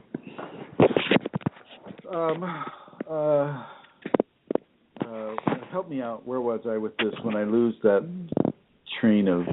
Yeah, we were talking about making money on sacred things like Kundalini, but you don't really charge your time, Chrism, either, except at seminars, and that's even, to be honest, that covers other things besides your time. You typically give of your time free as well. You never charge for a Shakti. You cannot charge for divine grace upon a person. Never. You never. And you don't. You can never charge for healing. You can't. See, that's an interaction of divine grace from the Kundalini. You cannot charge for that. That must be free, because Kundalini came to you free of charge. Even if you went to a seminar, one of my seminars, and you were activated. Well, it's not the activation that you're paying for. It's my teaching that you're paying for. Okay, and so a lot of these guys and gals that are out there on the internet saying, "Oh, I'm so Kundalini awakened, and you must come to me. You must come to my ashram in India. You must come to my ashram in the United States, and it only costs you $5 million per person. It is almost free for you." No. You are not allowed to charge these ways. And for the people that are doing so, they're mostly charging you for having entity contact. They've been surrounded by a group of entities that is feeding them lies that they're actually awakened with their Kundalini, and those entities are just waiting for people to come in, pay $1,000 or $1 million, whatever it is, to come and partake of being possessed. Okay, so no. Now, some of the things that I do, like the bottles, I'll put Kundalini Grace into a bottle, and Fashchi knows what I'm talking about. Hello, Mr. Fashchi. Where you can go into the molecular, you can see with your inner eye the molecular qualities of. I like to use dark blue cobalt glass. And that will hold the radiance within me, and it'll hold it permanently. And then whenever a person pours water or pours whatever substance they want to into that glass, that charge is carried over into that substance of what they put into the glass. And I'm allowed to pay for that. I'm allowed to charge for that because, the Kundalini knows that I'm paying for these things out of my pocket. I did the first levels of seminars straight out of my pocket because I wasn't charging enough. I went broke doing it. And I didn't do a seminar for 4 years after that because I couldn't afford to. And I never even liked taking donations either. Had a big block against that too. But I'll tell you what, if I don't get a donation, or if I'm not able to sustain myself in the United States, I can't afford to have internet. I can't afford to have a computer. I can't afford to do any of this work. Very important that people realize that. And so I'm allowed to charge for certain things, but not for divine grace. The grace is not for sale. Divinity is not for sale, period. Next question. Next question. It's about karma. Whose car? Pause. Whose car? Sorry, no. No, karma, K-R-R-M-A. And I've lost it. I think the question was, why have I lost it, for goodness sake? The question was, who decides, I have it, who actually decides karma? Why why we all think differently, and some do good karma and some do bad karma, who influences our mind? I took that from the group. Let's straighten out that question a little bit. Can you just go ahead and read it yourself quietly for a second? Well, this is... And first of all, this is not about your Honda, right? No. I'm reading it as it's phrased. Okay. Who actually decides karma? Why we all think differently, and some do good karma and some do bad karma, who influences our mind? Well, let's take the first part of the question first. What was that first part? Who actually decides karma? We decide our karma. We are the ones that make certain choices and follow those choices up with actions. We are the ones that make these choices or make these decisions and then make the physical action, whether it's in response to the environment or social environment or inner thought wave environment. We are the ones that create our karma. Next part. Why we all think differently, and some do good karma and some do bad karma. Why do we all think differently? Are you serious? That's a question? Yeah. Why we all think differently. We're all unique individuals. And through that unique expression, we all come into our life with different levels of thought patterns, different levels of thought ability, different levels of thought manifestation, and from those different levels are differences attained, which makes our thoughts and our emotions and our feelings unique upon the expression of this world. And what was the second part of that? Who influences our mind? Everybody influences our mind. Divinity influences our mind. Corruptive forces influence our mind. Your next door neighbor, the cat across the street yowling at 12 o'clock at night, influences our thoughts. Every aspect of human experience influences how we think. Is there another part to that? No, Chrism. Okay. Thank you. No, there isn't. Thank you. And Phil Karuba on the group is asking another question. He says, because we have Kundalini, can we assume that when we die that we won't have to incarnate again? Oh, absolutely not, Phil. And that's a good question, my friend. Thank you for asking that. Yeah, a lot of the Eastern schools, the Hindu schools, or the Sanatana schools of India teach that, oh, my son, once you become Kundalini awakened, you have burned all your karma, you no longer have to have this body. And that's just not true. Not true at all.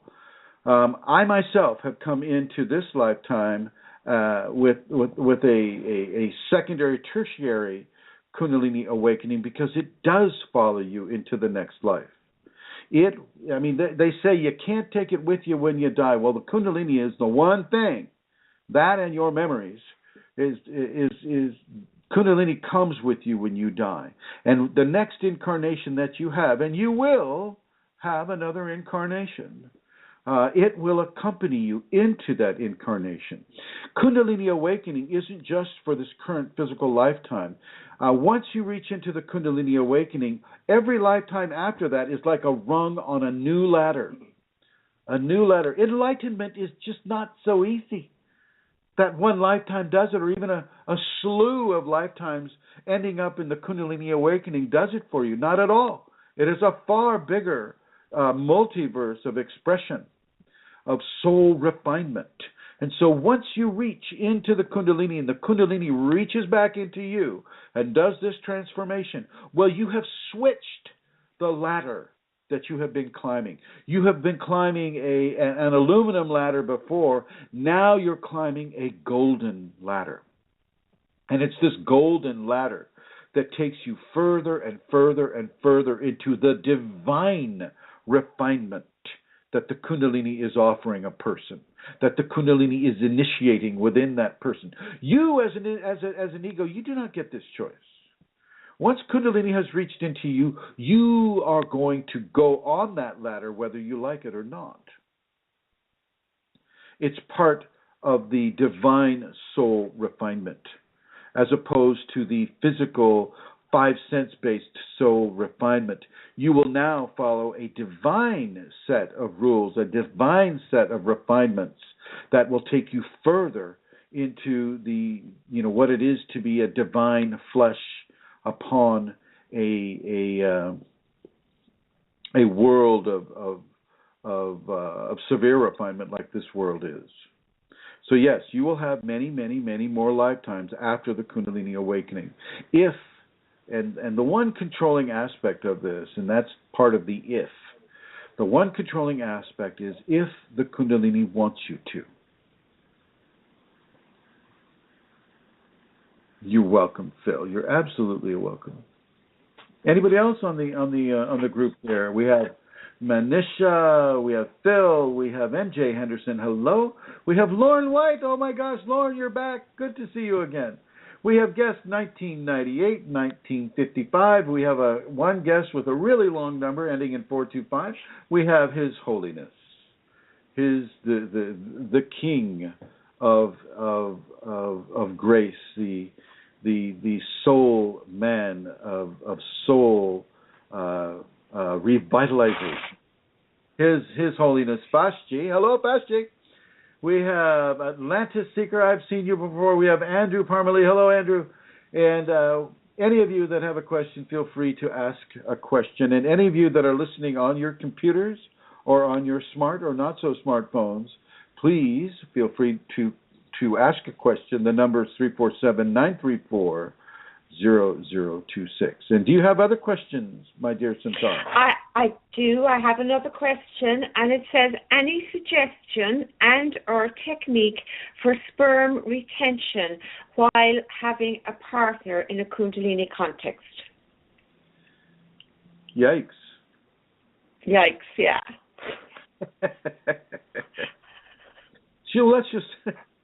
Let's just refer to it as sacred fluid, shall we?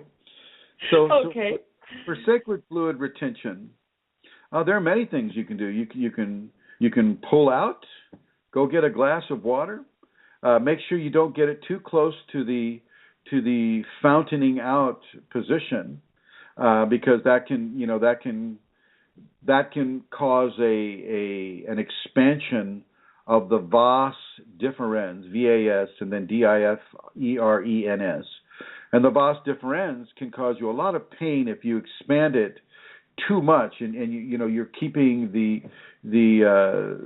reproductive or the sacred fluids within the vas deferens, where that for a man, that is just typically, that is not a holding station. It's not a holding station for sacred fluids. It's a conduit for sacred fluids. And so if you start using that as a holding station, it's going to hurt. And I want you to really be aware of that. You won't really have the option anymore of not fountain it out of your system. And so you really need to go very, very slow, and this is why in the Tantra traditions there's so many ways that they use for elongation of the process of rituals that help a person maintain levels of interest, maintain levels of physical responsive interest points. Within the tantric expression or the tantric practice, I have a lot of rituals that are there to help keep the interest happening and to help the man and the woman keep their sacred fluids intact while engaging in the action of the Shakti and Shiva, the sacred male, sacred female, in active merging. Okay, that's the important quality here. It is not, unless you want to have a child, it's not about merging for the explosive element. It's about merging as an active replication of what sacred male and sacred female are doing with each other. People use these techniques as a way to activate the Kundalini. So you can get into some of the tantric teachings. I tend not to do the tantric teachings so much because people always misinterpret it as just a great way of having strange sex, or another way of exploiting the information in order to subvert a partner into doing what you want to do with them, or things of that nature. They tend to corrupt it along the lines with their entity attachments.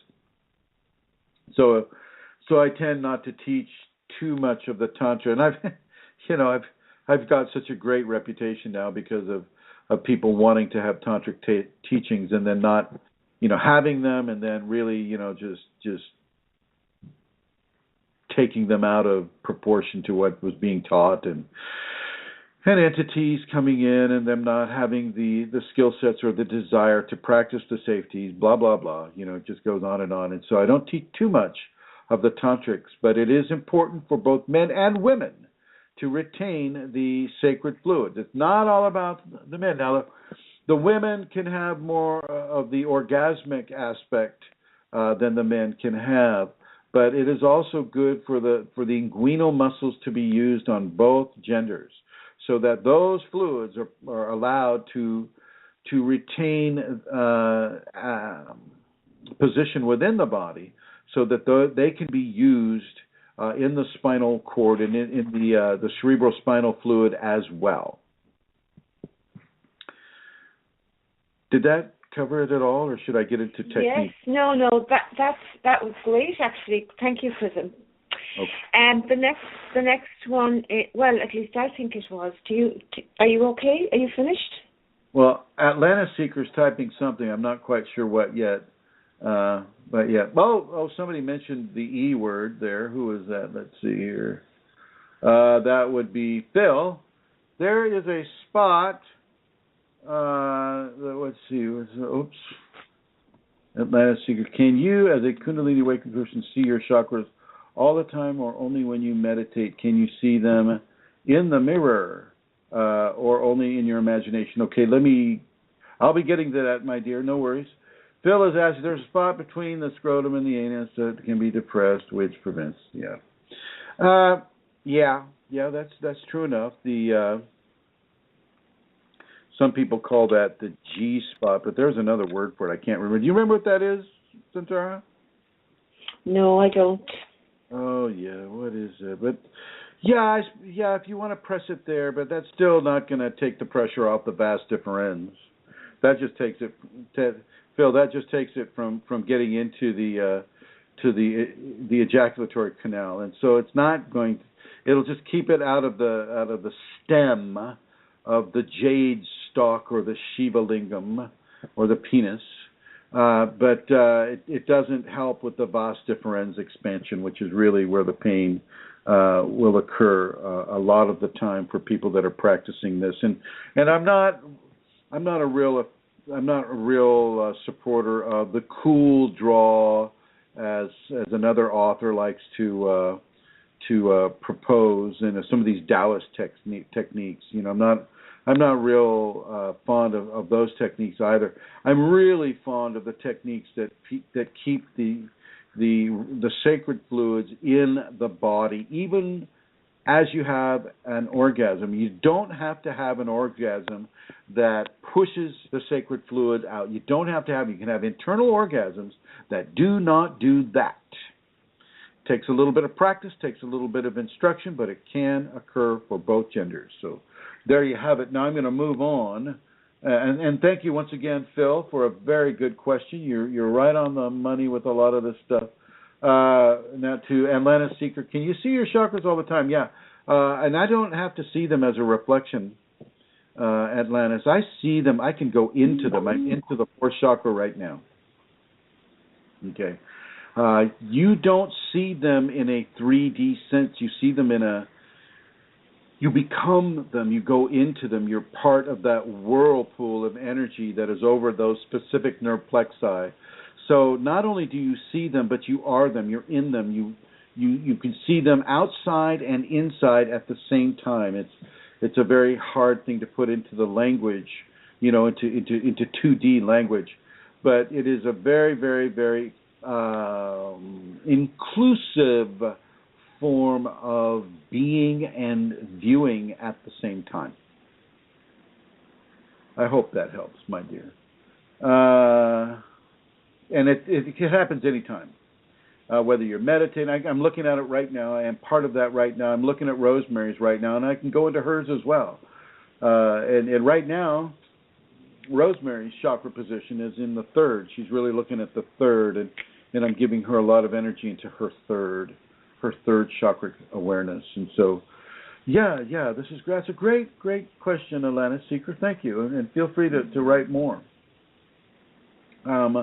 Continue, my dear Santara. Some people like Einstein, Tesla, or John Lennon, could they possibly have been Kundalini awakened too? Maybe Kundalini is the reason behind enormous creativity for people. Certainly Tesla. Tesla, well, I don't know. Tesla had more of a UFO type thing going on. Because they're human beings, there is a possibility that Kundalini could be awakened within them and help them with those things. But I think that needs to be explored more from a Kundalini awakened standpoint. And I think that is I'll just answer it that much. Next question. Okay. This was on the group today. It was from Fred, and he said, "Please help. I can hear the rattle of a serpent in the wardrobe, but I cannot see it physically. What does it mean? Why serpents rattle? Why not something like music or a person's voice?" Because it needs to get your attention. If it was like music or a person's voice, well, first of all, the person's voice would scare me more than the rattle. Back when I was early in my awakening, that's the last thing I want to hear coming out of a closet, for crying out loud. I'll get a rake. And I'll rake through the closet for that rattlesnake there. But if somebody's voice comes out of there, I'll go, "Oh shit!" That's so true. I can handle it. But anyway, so because it needs to get your attention, and it needs to get your attention that the serpent is calling. The serpent is calling, and it's also you're also being conditioned against going into fear. And I know it seems kind of weird that fear would be elicited as a way to take you out of fear, but that is exactly what is occurring. The more and the fact that the person is asking this on the group, on the 7,000 member group, because the Kundalini knows you're going to write this question to the group, and it knows the level of response that this group is going to give you, and so it knows that it's helping the person, Fred, come into a greater understanding and resonance with this phenomena than he would have otherwise been able to come into on his own. So it's not going to come like soft little fluffy clouds and sugar plum fairies floating over a rainbow saying, "Here's some free candy, little one." It's just not going to do that. It's going to come to you in a very strong and a very sacred manner, a way that forces you to begin to face your fears, and by the answers that it knows he's going to receive levels of trust and faith that the Kundalini is coming to him in the best, most profound, and most productive way for it to come through him. And as I wrote to him on the group, be grateful for any way that the sacred divine chooses to communicate with you. Be grateful for any of those ways. Don't wish for, celestial music or sweet, a voice going, Come, it's your Kundalini fairy and I'm in your wardrobe. Don't expect those ways.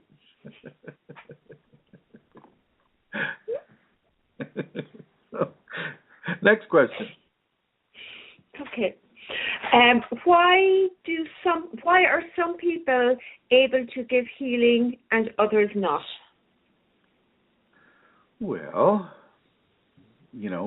why do some people have blue eyes and others have green eyes or brown eyes? I mean, we're all unique. We're all unique in our awakening. We're all unique in our karma.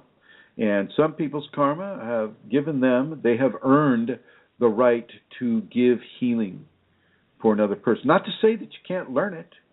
You can learn techniques to give healing to a person, opening a door, buying lunch for a senior citizen. I mean, those are pretty effective ways of helping people get healings in this world, and I'll suggest that you start in those ways first. Learn how to give a healing with the 5 sense dynamic before you try to expand it into 100 sense dynamic or into the Kundalini dynamic. You start small, you start slow. You can do a healing. Anybody can give healing. Just, if you're asking to become that magical healer where you don't get to see how the healing is being given, well, that takes a certain level of karma, a certain level of grace, a certain level of assistance from past activities, a certain level of being given the grace that, say, Santara has at this moment when she and she's practiced this. She has the Kundalini. She's gone through the many levels of Kundalini fear, of Kundalini entities, of Kundalini obstruction to her normal life. She's worked and she's gone through that, and she's lived to find a teacher, to have a teacher, to listen to that teacher, to practice what that teacher's given to her. And so now she has Kundalini-infused therapeutic touch, and she can go out there and do those healings. But it didn't just drop from a cloud. Or did it, Santara? No, it did not. It took a while unfolding, but I think what you said about, begin with the 5 senses and doing those kindnesses for people, that it's amazing how healing that is, and we don't always know what we do, the effect it has on somebody, and the healing effect that can have. Even a smile can have an amazing healing effect, for somebody. So those are wonderful ways to begin. Exactly. Couldn't agree more. Next question. We've one more question. Can we awaken the Kundalini by just setting the intention to awaken the Kundalini? If you follow through with what that Kundalini within you tells you to do, or you have a teacher, or you have a certain technique, or you follow the safety protocols, yes, indeed, you most certainly can awaken the Kundalini by setting that attention and following through on what is required to manifest the Kundalini in your life. I'd like to say thank you to all the people that are listening on the chat room. I would like to say thank you especially to Elizabeth Dalton Gonzalez, to Rosemary Goliath, to Sailboat Mike. I would like Elizabeth Dalton to come on right now and give the dates and times for the seminar there. Elizabeth, please repeat your question.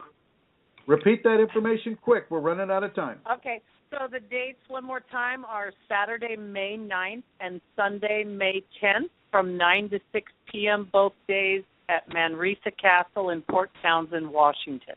And your phone number? 360-732-7076. 360-730-7076. And I'd like to thank you, Elizabeth, for coming online. I'd like to thank everybody in the chat room, everybody who is listening on their smartphone. I would like to thank MJ Henderson and everybody else who is listening, Lauren White. I would like to thank you, my dear Santara, and your excellent husband, His Holiness, John O'Connor of the Kundalini Awakened O'Connor clan. And I'd like to thank you, Santara, for having this and being the co-host. And I look forward to talking with you and sharing with you and everybody who comes to listen to this Kundalini Conversations. Thanks, everyone. Bye-bye.